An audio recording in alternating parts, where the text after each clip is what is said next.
안녕하세요. 눈으로 보고 귀로 듣는 큐티 하이데베르크 교리 문답을 진행하도록 하겠습니다. 하이데베르크 교리 문답을 맡은 이진희 목사라고 합니다. 28문입니다. 하나님의 창조와 섭리를 알므로써 우리는 어떠한 유익을 얻습니까? 답변입니다. 우리가 역경에 처할 때는 인내할 수 있으며 모든 일이 순조로울 때에는 감사할 수 있고 세상의 어느 것도 우리를 하나님의 사랑에서 떼어놓을 수 없게 하시는 신실하신 하나님 아버지께 대한 큰 확신을 갖게 합니다. 세상 만물이 온전히 하나님 손 안에 있으므로 그의 뜻이 아니고서는 어떠한 일도 일어나지 않습니다. 아멘. 자, 여러분들 우리 27문답에 하나님의 섭리에 대해서 배웠어요. 도대체 하나님의 섭리가 무엇입니까? 라고 이야기했는데 하나님의 섭리는 창조하시고 보존하고 다스리신다는 겁니다. 자, 그래서 28문에 또 묻는 거예요. 그러면 하나님의 창조, 보존, 다스림, 이 섭리를 알므로 내한테 어떠한 유익이 있냐 이겁니다. 답변을 보세요. 하나님의 섭리를 아는 사람은 우리가 역경에 처해 있을 때는 어떻게 할 수 있고 인내할 수 있다는 겁니다. 왜? 하나님의 뜻이기 때문에 이 어려움이 왔구나라는 것을 알 수 있어요. 그렇기 때문에 이 어려움은 잠깐이라고 인내할 수가 있는 겁니다.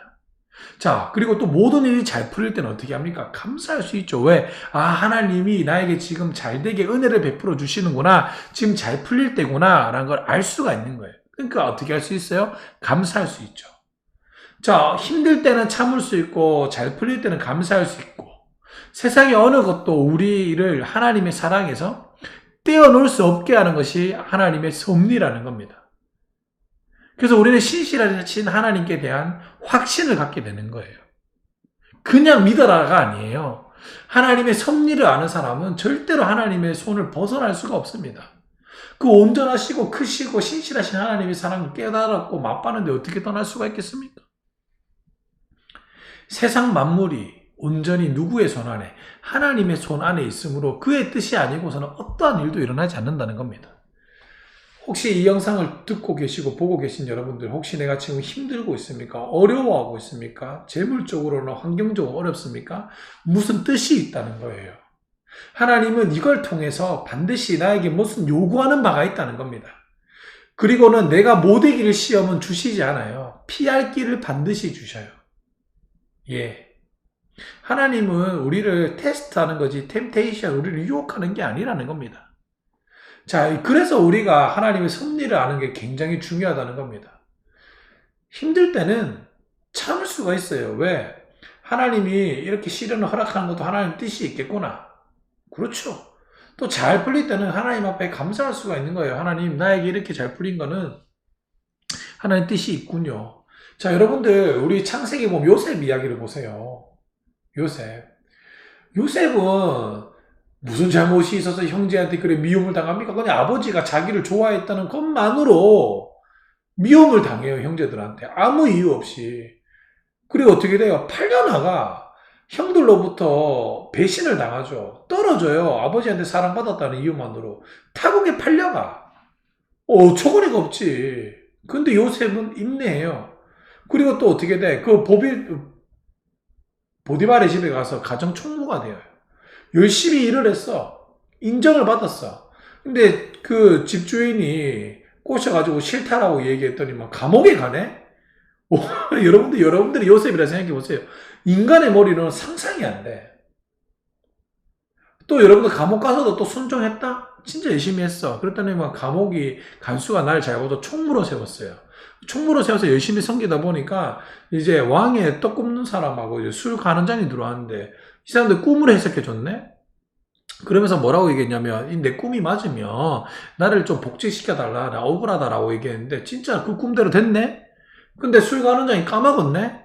여러분들 같으면 화 안 나겠어요? 화 나죠. 엄청나죠. 내 같으면 미쳐버릴 것 같아. 근데 요셉은 인내해요. 감사해요. 이게 어떻게 된다 이 말이에요. 이게 어떻게 이해가 될까요? 그래서 여러분들 그 요셉의 이야기 마지막에 50장 중에 딱 보면 마지막에 총리가 되고 가족들이 찾아왔을 때 그 대단한 고백이에요. 형제들이 나 살려달라고 얘기했을 때 요셉이 뭐라고 얘기합니까? 하나님이 이런 일이 일어날 줄 알고 미리 나를 이 땅에 보내서 이렇게 했다라고 얘기하면 이거 엄청난 거예요.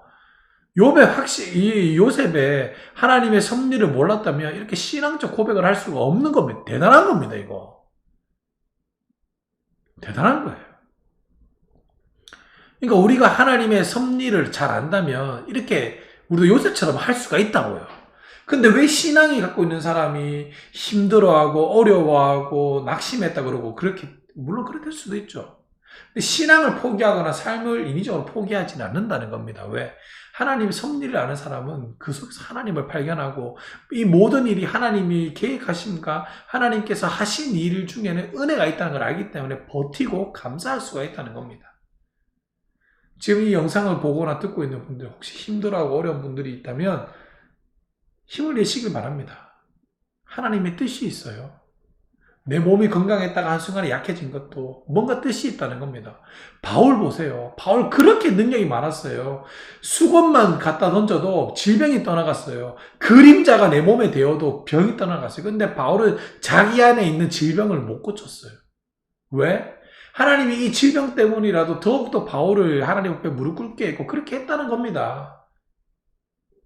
근데 바울은 그 자기 몸에 있는 가시 있는 거 불평하지 않았어요. 받아들였다는 겁니다. 그럴 수 있습니다. 우리도 하나님의 섭리를 알면 그런 믿음을 소유할 수 있다는 걸 잘 아시고 그런 위대한 믿음의 선조들이 걸어갔던 신앙의 길을 걸어가시기를 주님의 이름으로 간절히 축복하고 소망합니다. 아멘.